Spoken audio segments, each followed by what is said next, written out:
The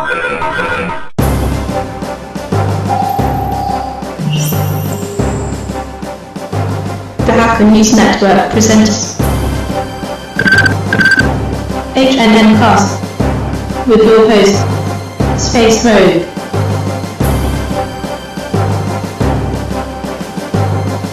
HNN Cast is sponsored by Astaro, simplifying security, and by TrustWave Spider Labs, providing advanced information security services to planet Earth. Become a sponsor. Email sales@hackernews.com. This is Space Rogue for the Hacker News Network, and this is HNN Cast for the third week of April 2011. Our top story this week, Automatic, the company that maintains the popular WordPress publishing platform, has suffered a major breach involving several servers, including potential access to the source code for WordPress itself. Granted, most of WordPress source is already open source, but not all of it. And with 30 million WordPress sites out there, that's just a small amount of closed source can be a juicy target. Automatic is, of course, continuing to investigate. An alleged former employee of Florida Power and Light, who calls himself BigR, claimed to have electronically broken into the company's Fort Sumner, New Mexico wind turbine facility. He claimed that he exploited a vulnerability in the company's Cisco security management software to gain access to the supervisory control and data acquisition, or SCADA systems, used to control the wind turbines. However, according to FPL's parent company, NextEra Energy, their investigation found that the information provided as proof of the intrusion, mostly screenshots of various control screens, was largely public information, and that they could find no evidence in their systems of the breach. If you want my guess, BigR is in fact an ex-employee, but access was never taken away. Remember RockYou, the social media application developer, who a year and a half ago left its user database of 32 million users, including passwords, stored unencrypted on its web server, which of course was copied and passed around the underground? Of course you remember. Well, they got sued. Of course. But everyone figured the suit would get thrown out. But in a surprise move, the judge is going to allow the case to proceed. In its decision, the court stated that the plaintiff's personally identifiable information does in fact have some sort of value, and therefore he is allowed to sue for damages. If this gets turned into a class action, look for the information security finance bubble to get even bigger. We'll be back with more HNN Cast right after these messages. Hi, this is Tom Brennan from the Open Web Application Security Project, known as OWASP. You're still watching the Hacker News Network. It's a good place to be.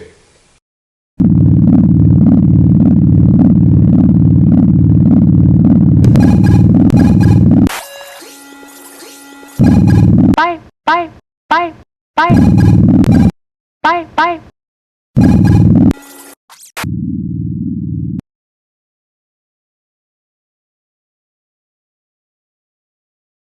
Welcome back to HNN Cast. Dropbox has not had a good week. The online file synchronization service was first accused of storing user credentials in a file on its user's PC in the clear. This, of course, means anyone who had access to the machine, including any malware, would be able to access any file stored on the Dropbox servers. And then it was accused of lying in its privacy policy. Dropbox incorrectly claimed that if you use their service to encrypt your files, no one, not even Dropbox employees, could access the data. Turns out that isn't exactly true, as Dropbox can in fact decrypt files when asked to by law enforcement. If they can do it when asked by law enforcement, what's to say random employees can't do it whenever the hell they want? Just something to keep in mind when you choose where to store your company's financial or HR data, or your porn collection. The Department of Justice and the FBI have taken on the role of botnet busting, having gotten a temporary restraining order to seize 29 domain names associated with the Core Flood botnet. In addition, civil complaints have been filed against 13 John Doe defendants. One unusual twist in this case is that the restraining order also allows the DOJ to disable the Core Flood malware on any machine that attempts to phone home to one of the 5 seized command and control servers. Authorities plan to replace the CNC servers with servers of their own that will temporarily disable the malware and provide instructions to users on how to disinfect their machine. Users will even be given the option of opting out of the disablement if they still want to run the Core Flood software. Not sure why anyone would want to do that, but hey, it's a nice touch. Oak Ridge National Laboratory, which houses some of the world's fastest computers, disconnected its internet access last week after it was hit with a widespread targeted phishing attack. At least 573 employees received a fake email, supposedly from the lab's HR department, which contained a link to data mining malware that used a zero-day Internet Explorer hole. Tom Mason, a director at the lab, labeled the phishing attack an advanced I can't even say it. Email may be considered cyber espionage, but it damn sure ain't advanced or persistent. If you're looking for some light bedtime reading, check out the Verizon Business Data Breach Investigations Report. The recently released report covers 760 breaches, up from just 141 back in 2009. There's a lot of good information in there, which should actually be required reading for anyone in the InfoSec industry, or even if you're on the other side. Speaking of reports, Veracode has released its State of Software Security report, which paints a very sorry picture indeed for just how bad it is out there. No wonder the bad guys are winning.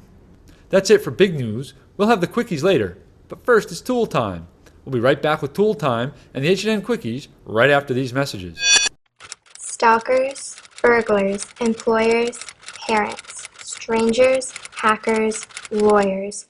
What you post on social networking sites is an advertisement of who you are, where you are, and how you can be targeted. Set your profile to private, only accept friends you know, never reveal your whereabouts, and don't give away personal information. Otherwise, anyone can read it. Everyone can see it. Does everybody know what time it is? Tool time! That's right, BIM4Tools is proud to present Space Rogue. That's right, it's tool time again. First, the updates. Wireshark, the network sniffer. SandCat, the web scanner. Amp, the network service fingerprinter.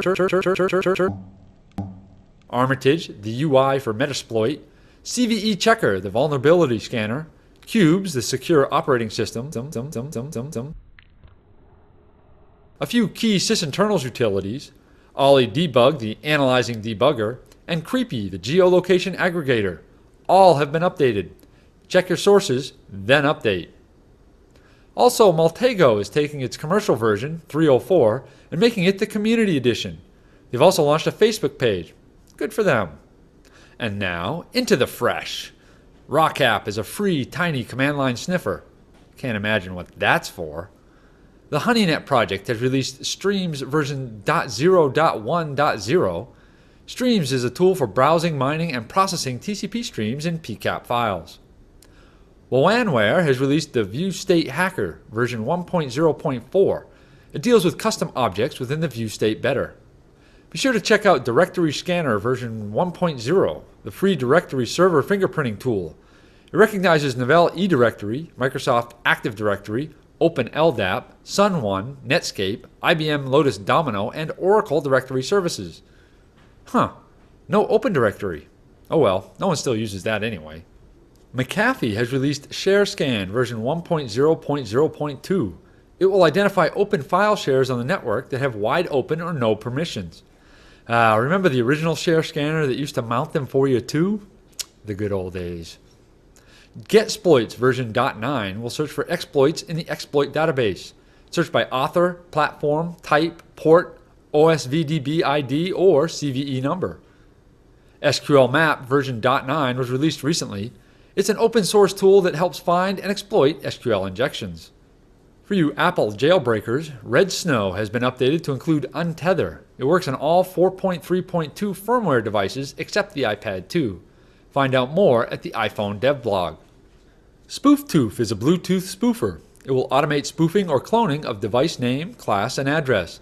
This looks really cool. Scan, clone, go incognito. Check it out at the vulnerability database.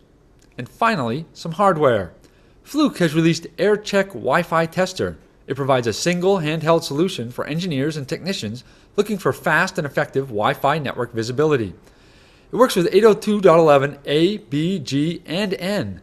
Easy to use, easy to carry, and you know Fluke always makes good stuff. You know the Germans always make good stuff. That's it for this week's Tool Time. Join us next week for our salute to Tool Time. And now for a few quick stories your mom found on the net this week. French authorities are investigating reports of an electronic break-in at TurboMessa, a helicopter engine company, that took place early last year. Evidently, data about propeller systems was copied. Authorities have already detained 10 people in connection with the attacks, and of course, China is already being blamed. It's those goddamn Mongolian again! Change.org, which hosts an online petition to free Chinese artist Ai Weiwei, claims that it has suffered from a distributed denial-of-service attack. Of course, they also claim the attack came from China. It's those goddamn Mongolian again! At London's InfoSec conference this week, researchers created a rogue Wi-Fi access point creatively named InfoSec Free Wi-Fi. You guessed it. In the span of just 4 hours, over 300 information security professionals connected to and passed traffic over this rogue point. If the professionals can't even follow the rules, what hope do we have for everyone else? The Lancaster County School District in South Carolina says that the personal information of 25,000 students may have been copied. After discovering keyloggers installed on machines with access to the 10-year-old database, actually they didn't even know they had been breached until they'd been contacted by CERT.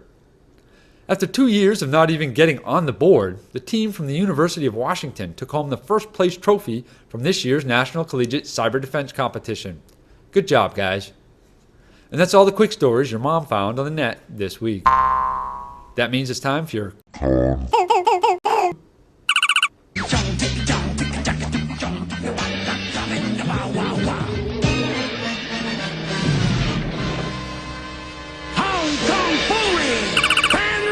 CanSecWest happened last month, but if you missed it, you can check out H&N's episode of Behind the Firewall, as well as check out some of the slide decks that they have just begun to post.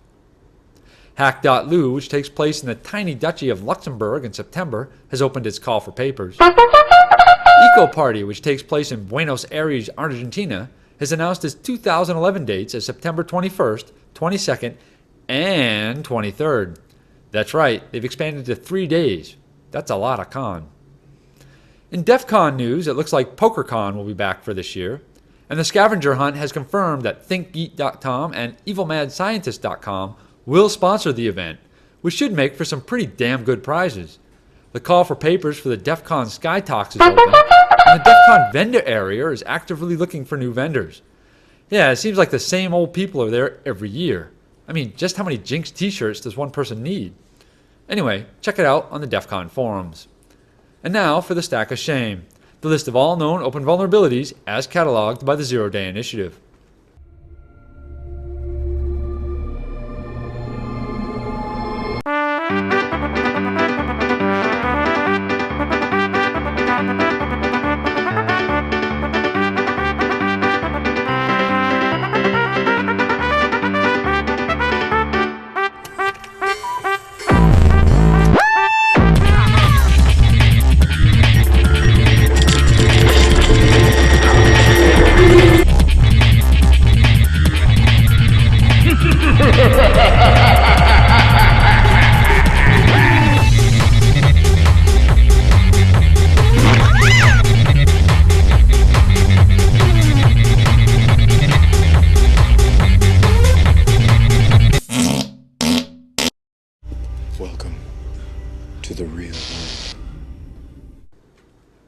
That's it for this week's H&N Cast.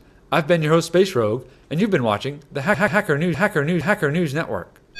Remember, if you have any news you think we should report, send it to news@hackernews.com. You have been watching H&N Cast. This is Space Rogue for the Hacker News Network. Fun to do bad things.